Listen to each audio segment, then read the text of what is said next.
Hello दोस्तों, स्वागत है आपके अपने यूट्यूब चैनल मैं थुतिया में। आज हम लोग इस वीडियो से 5 नंबर लेने वाले हैं।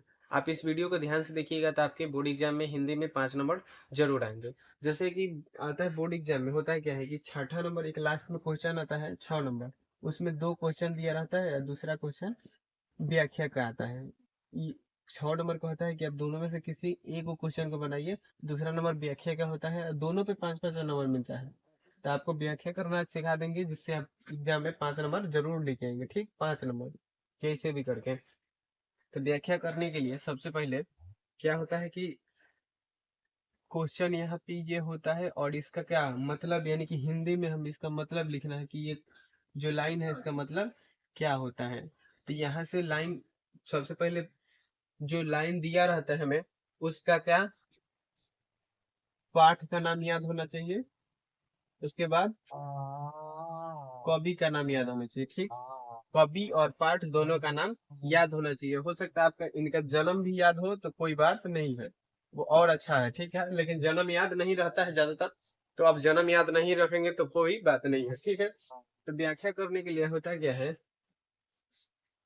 कि व्याख्या करने के लिए सबसे पहले हम लिखेंगे उत्तर, यानी आंसर हम लोग लिख रहे हैं। ठीक, आंसर लिख रहे हैं तो सबसे पहले इसको हम लोग पढ़ लेंगे कि सदियों की ठंडी बुझी राख सुगबुगा उठी है, मिट्टी सोने का ताज पहन इठलाती है। मतलब सदियों के जो जनता थी, ये चैप्टर लिया गया है कहाँ से, तो जनतंत्र का जन्म। जनतंत्र का जन्म जिसके राइटर है रामधारी सिंह दिनकर। ठीक है, रामधारी सिंह दिनकर इसके क्या है, राइटर हैं। तो और इस सदियों की, यानी कि जो जनता थी सदियों से क्या थी, गुलाम थी, वो आज क्या है, आजाद हो चुकी है। ठीक है, जो पहले जो मिट्टी की मूरत जैसी खड़ी रहती थी हमेशा, वो आज क्या हो गई है, अब राजा से सवाल करती है। यानी कि अब उसको भी क्या हो गया, ताज पहनती है। मतलब उस कहने का मतलब है कि जो पहले से जनता थी नौकर की तरह रहती थी, भारत जब हमारा क्या था, गुलाम था, तो क्या हो गया, अब आजाद हो गया तो अब सबकी क्या हो गया, अपने मनमानी चलेगी, अब लोकतंत्र स्थापित हो गया। यही इसका मतलब है। जैसे लिखेंगे कि प्रस्तुत पंक्ति, सबसे पहले यहाँ पे देखेंगे फुल स्टॉप का एगो है, एगो है कि दूगो है। फुल स्टॉप कहने का मतलब अगर इंग्लिश में होगा तो एगो ऐसे रहता है बिंदु, और हिंदी में ऐसे रहता है एगो पाई। तो यहाँ पे एक ही पाई है तो इसे एगो पंक्ति मतलब एगो लाइन हुआ पूरा। तो लिखेंगे प्रस्तुत, प्रस्तुत पंक्ति। अगर यहाँ पे ये दूगो रहता ना तो यहाँ पे लिखते पंक्तियां। प्रस्तुत पंक्ति यानी कि दूगो, एगो से ज्यादा हो गया तो दूगो कर देंगे। प्रस्तुत पंक्तियां, प्रस्तुत पंक्तियां रामधारी सिंह दिनकर, रामधारी सिंह दिनकर, दिनकर द्वारा, द्वारा रचित पाठ, पाठ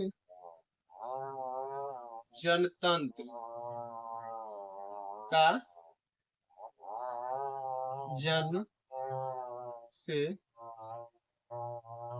लिया गया है। अब इसको डबल इम्पोर्टेंट कॉमा से घेर देंगे ताकि पता चले कि हाँ हमें इसी चैप्टर से क्या हुआ है, लिया गया है। ये पंक्ति जो है इस चैप्टर, प्रस्तुत पंक्ति रामधारी सिंह दिनकर द्वारा रचित पाठ, ये जनतंत्र का जन्म से लिया गया। ठीक है, यहाँ तक हो गया। उसके बाद जहाँ पे आपका यहाँ पे खत्म होगा ना, वो इसी यहाँ पे पैराग्राफ चेंज करके लिखेंगे कि इस पंक्ति के माध्यम से, इस पंक्ति के माध्यम से, माध्यम कहने का मतलब इस पंक्ति, पंक्ति के माध्यम से यानी कि जो हमें लाइन दिया गया है इसका मतलब क्या है। तो इस यहाँ से पैराग्राफ चेंज करेंगे। पैराग्राफ इसलिए चेंज किया जाता है, जो एग्जामिनर यानी कि आपका जो कॉपी चेक करेगा वो ये समझेगा कि लड़का पढ़ा है और इसको पता है कि पैराग्राफ कब चेंज किया जाता है और पैराग्राफ चेंज क्यों किया जाता है, आज ताकि अच्छा लगे। यहाँ से एक लाइन अलग हो गया, यानी कि कवि के बारे में, यानी कि इस लाइन के बारे में लिखा गया है कि कहाँ से लिया गया है। उसके बाद लिखेंगे इस पंक्ति के माध्यम से कवि कभी कहना, कभी कहना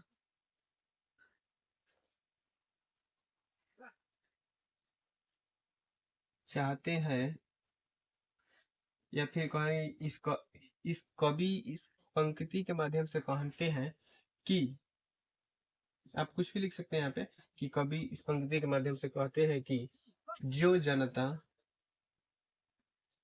जो जनता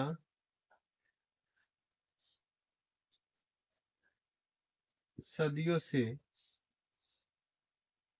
सदियों से गुलाम थी, वह आज आजाद, आजाद हो चुकी है, आजाद हो चुकी है। ठीक, यहाँ तक कि जो पहले से जनता गुलाम थी वो क्या हो गई है, आजाद हो चुकी है। अब उसको क्या, जो जनता, जनता मिट्टी की मूरत, मूरत, मूरत बनी रहती थी, वह आज, वह आज जाग चुकी है। अब अगर आप चाहें इसमें कुछ और भी लिख सकते हैं, क्योंकि व्याख्या हमें करना है, इस लाइन का मतलब लिखना है। अगर आपको कुछ लगता है कि और भी बढ़ा के हम 2-3 लाइन लिख सकते हैं तो उसमें कोई दिक्कत नहीं है, आप लिख सकते हैं, तभी आपको अच्छा नंबर मिलेगा। ठीक है, तो यहाँ तक तो हिंदी में 5 नंबर हमने ले लिया।